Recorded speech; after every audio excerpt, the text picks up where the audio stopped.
Look at my dear students, the question from polynomial alpha beta based questions. My dear student, previous video में अब first और second question कराया. Now look at the question number third.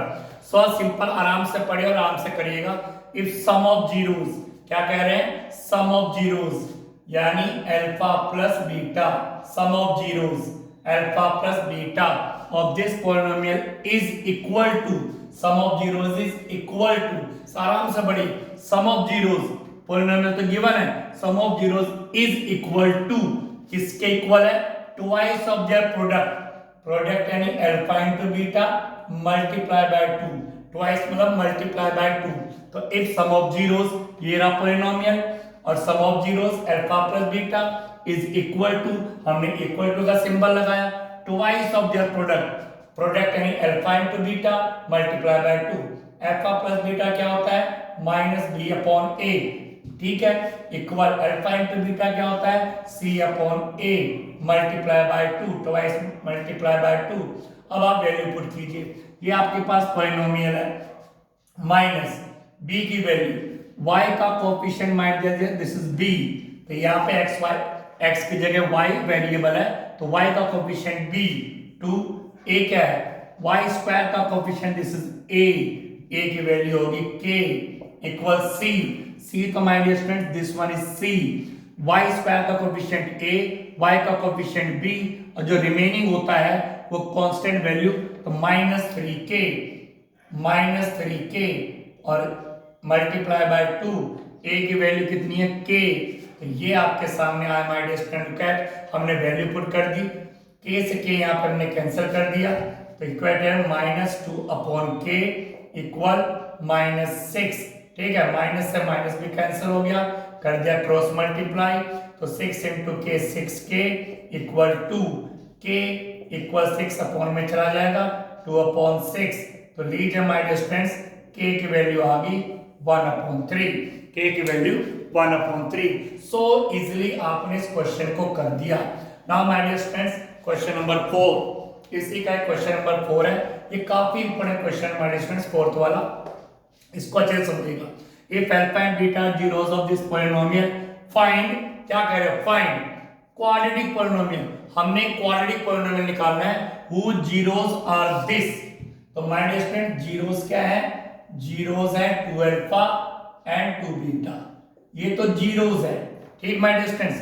Find a quadratic polynomial, इसको मतलब पढ़िए यहां से, find a quadratic polynomial, आपने क्वाड्रेटिक पॉलिनोमियल निकालना है, whose zeros are this, जिसके जीरोस आपको ये गिवन है. तो सबसे पहले क्या करते हैं, जब जीरोस आपको गिवन हो और आपको पॉलिनोमियल निकालना हो, पहले दोनों का सम कीजिए. सम कैसे करेंगे? 2 ब्रैकेट अल्फा, सम करेंगे 2 अल्फा प्लस 2 बीटा, ठीक, दोनों का सम करेंगे, एस मतलब सम ऑफ जीरोस, ठीक, 2 कॉमन ले लिया, कॉमन सबसे पहले देखा जाता है अल्फा प्लस बीटा, सबको पता है अल्फा प्लस बीटा की क्या वैल्यू है? माइनस बी अपॉन ए, 2 ब्रैकेट. अब ये रहा पॉलिनोमियल, तो b की वैल्यू क्या है माय डियर स्टूडेंट्स? b की वैल्यू है 4, तो -4 अपॉन a की वैल्यू है 4, तो a की वैल्यू 4, तो 4 से 4 कैंसिल हो गया, तो -2 सम आ गया माय डियर स्टूडेंट्स, सम आपने निकाल लिया है -2, s की वैल्यू सम आपने -2 निकाल लिया है. अब माय डियर स्टूडेंट्स आपको निकालना है प्रोडक्ट, p मतलब प्रोडक्ट यानी इन दोनों की मल्टीप्लाई, 2 अल्फा इंटू 2 बीटा, ठीक है माय डियर स्टूडेंट, 2 2 जा 4 अल्फा बीटा, तो 4 है, अल्फा बीटा का क्या होता है? c अपॉन a, ठीक है my dear student, c upon a, 4 रहेगा, c की वैल्यू देखिए, c की वैल्यू है 1, c की वैल्यू 1 और a की वैल्यू है 4 से 4 कैंसिल हो गया, तो माय डियर स्टूडेंट्स p की वैल्यू आ गई आपके पास 1, तो p इक्वल आ गया आपके पास 1, तो आपके पास सम भी आ गया, प्रोडक्ट भी आ गया, p s की वैल्यू भी आ गई और p की वैल्यू भी आ गई आपके पास, ठीक है. तो जब s और p की वैल्यू आपके पास आ गई है, अब आपको निकालना है क्वाड्रेटिक पॉलिनोमियल. उसके लिए एक छोटा सा आपको क्वाड्रेटिक पॉलिनोमियल के निकालने के लिए formula, k bracket x square minus sx plus p, this is the formula. किसी भी क्वाड्रेटिक पॉलिनोमियल निकालने का फार्मूला ये रहा. अगर जीरोस गिवन है तो पहले उनको सम करो, फिर उनका प्रोडक्ट करो और इसमें वैल्यू पुट करो. अगर जीरोस गिवन है, सम करो, प्रोडक्ट करो, फिर वैल्यू पुट. तो के bracket x square minus sum कितना है -2 ब्रैकेट में -2 आगे एक्स प्लस की कितना है 1। ठीक है my dear students, value put करें के bracket x square minus minus plus k 2x plus 1। तो ये आपके सामने आ चुका है। आप इसको आंसर यहाँ पर भी लिख सकते हैं और या के को यहाँ से हटा दीजिए के plus 2x square plus 2x plus 1 ये आपके पास पॉलिनोमियल आ गया। तो I hope you understood. Thank you very much.